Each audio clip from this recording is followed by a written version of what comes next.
আজ আমাকে কোনো কিছুতেই ভাল লাগছিল না। হঠাৎ করে মাথায় একটা শয়তানি বুদ্ধি চলে আসলো।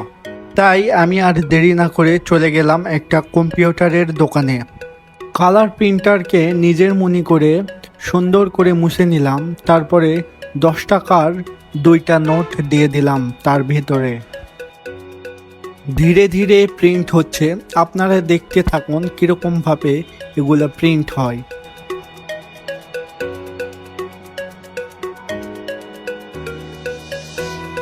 প্রিন্ট শেষ হওয়ার পরে আমি আর দেরি না করে কাগজটা নিয়ে চারিদিকে সুন্দরভাবে কাটাকাটি শুরু করলাম।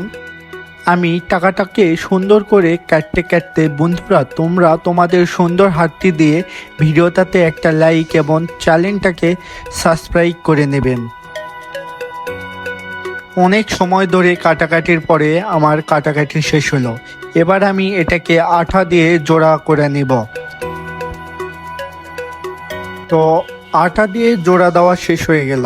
তো বন্ধুরা তোমরা একটু কমেন্টে বলে যাও, আমি এই 20 টাকার নোট দিয়ে কি কোনো দোকান থেকে জিনিস কিনে তার সাথে প্র্যাঙ্ক করব নাকি অন্য কিছু করব।